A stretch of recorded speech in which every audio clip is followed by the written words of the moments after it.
All right, so today we're just gonna finish up a little bit of welding so we can get to opening and closing that gate with the winch.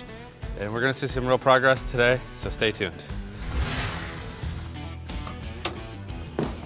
So as we talked about before we mounted the gate on the back of the trailer, we only had it tack welded. Now it comes time to fully weld it in place. It just ensures that we don't have to cut it apart after we install it. So we're gonna get that done now.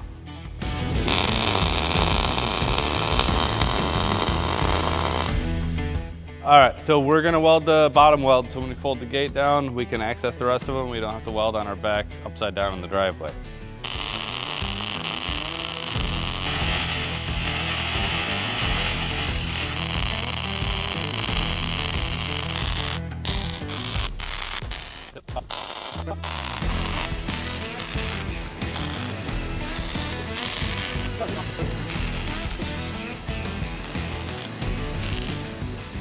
All right, we got it all welded up. We're gonna move on to lowering the gate down, inspecting for any missed welds, and starting to mount the winch at the top to raise and lower the gate.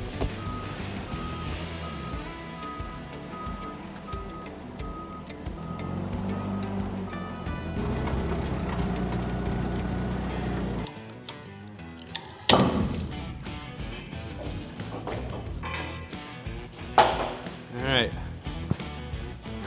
Tip this over.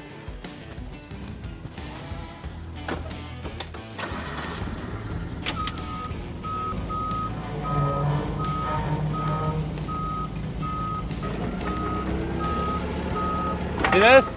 This is patio mode. Ramp mode.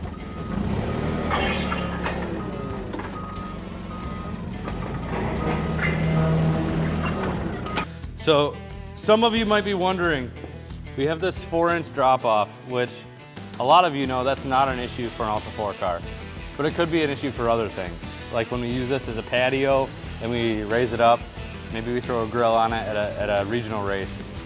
We still want a smooth transition. So what we're gonna do is we're actually gonna have some plate that comes up about the same height with a flop down gap filler. And it's gonna just taper into the truck to then create a ramp to then get onto our other ramp. All right, so the plan here is we are gonna box this frame out in some 2x2 square tube. It's gonna follow up the inside of this door jamb all the way across the top and then back down. That's gonna allow us to mount the winch to a structural steel structure and be able to lift and lower the gate without any major deflection in the back of the truck.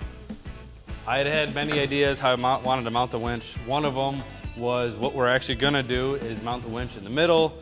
The cable is gonna come down, it's gonna hook to the ramp in the center, it's gonna raise and lower it. When we're getting ready to load, all we'll do is unhook the hook from the ramp, set it aside, drive in, preventing those annoying times of running over the cables that come up each side of the ramp, and it's always just a mess with any enclosed trailer we've ever had. Another idea that I had that we're actually not gonna do, but was pretty cool, was a cable on each side, a pulley at the top, and then we're gonna run a unistrut on each side of the top of the trailer with some rollers, and we're gonna winch from the center of that T-point, and it was gonna pull the ramp up on each side equally all the way up. The T-bar would extend all the way down the top of the roof of the trailer, but at the end of the day, I decided a single point was much simpler, more fail-proof, and less time, to be completely honest with you. So that's what we're gonna get done. We're gonna start mounting the winch and we'll see it go up and down.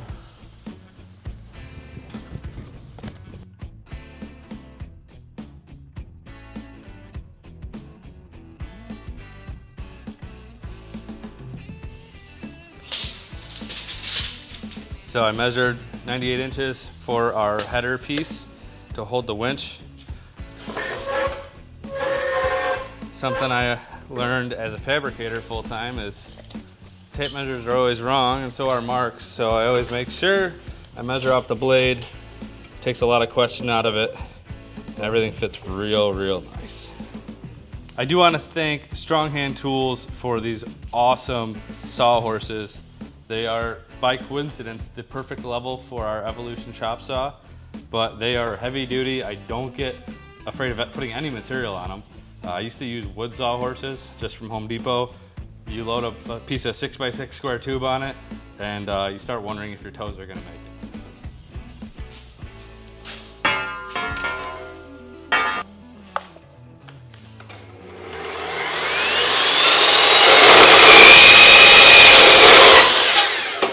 What's really cool about this saw too is instead of your piece moving when you miter cut, the actual saw moves. So the old school way was move the material. This one, yeah, look at that, nice and smooth transition. And then we can also move the depth of the saw while I get a metal sliver. But yeah, pretty cool product. For those of you who don't own a cold saw, I think you need one. The only reason I think that is I went from a friction saw and a band saw. We landed with this Evolution miter combo cold saw. It's cold to the touch, it's a perfect cut, and I wouldn't go back. So if you're looking in the market, try it out.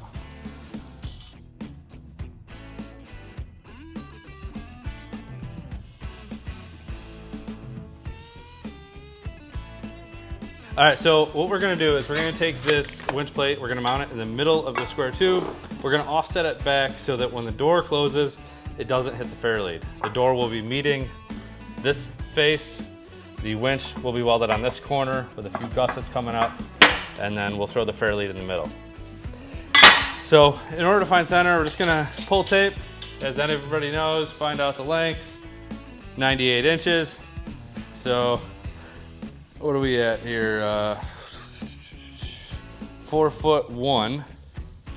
So sometimes when you have a weird measurement, I'm really bad at math, maybe you are too. So say it was 98 1/4, I would measure my closest dividable measurement, mark it, flip the tape around, mark the other side, and then I would find the gap in the middle and divide that. Some of you may like that trick, some of you may not, but it saved me a lot of times from being wrong. Wouldn't it just be better to be better at math? Better at math? That's not an option, Phil. But you can also always double check yourself. You can also pay attention in 7th grade. Some of us were homeschooled, Phil, all right? I am in no way sponsored by Fireball Tools, but I will tell you, this is my favorite square made by Fireball Tool. It has a very long face for the bigger square tube. Sometimes I'll do 6-inch structural work for our electrical company, and the Home Depot Empire square doesn't quite wrap around the circumference of the edge all the way. So this one has got me out of trouble many times, and not for nothing, it's very heavy duty. So get yourself one, check out EnduranceIndustrialSupply.com, and you can pick yourself up one and have one just like me.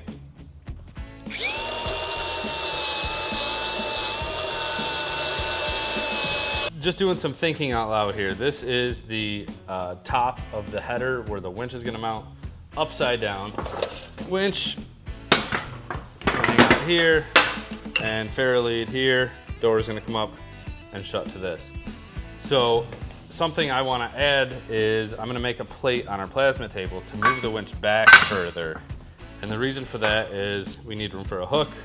We also need room for the D-ring on the trailer. So when it comes up, we can suck it tight and there's not any slop bouncing around. So we're gonna run over the plasma table. We're gonna make a plate that is, it says 9 to the winch now. We might go to 10 just to get a little extra, and we don't have to worry about it that way. If we ever change hooks or anything like that, we can always have a little bit of room. So we'll cut a plate, be able to weld it to the tube, weld that to the plate, and then weld it together and finally test fit it.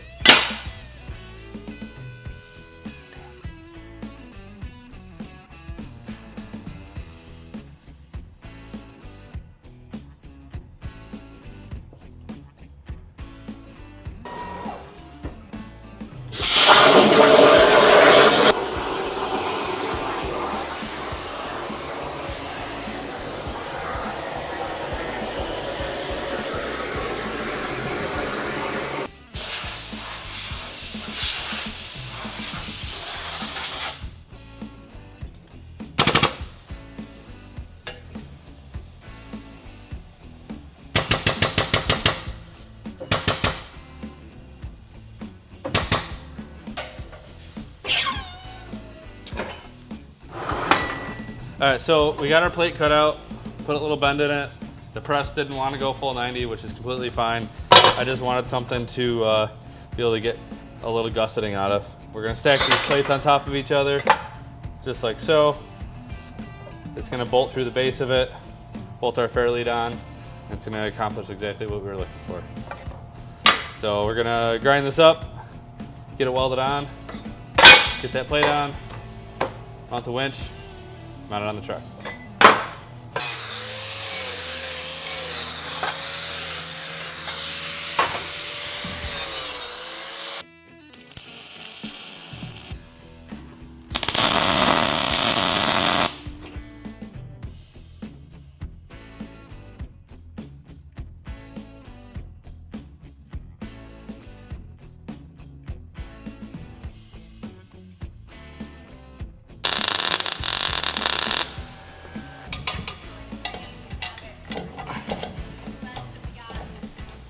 In case we get stuck.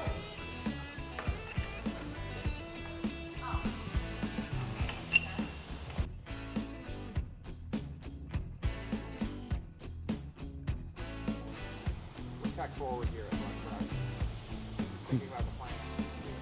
But today, I'm gonna do one of these guys. Don't forget your tree saver. All right, we're just getting the winch wired up. Got the match the colors up on the old contactor. Match them up on the winch.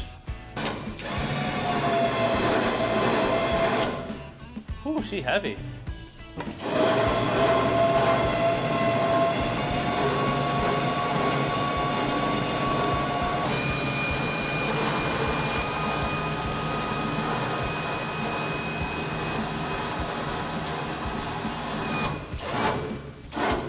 This is where we gotta add the springs.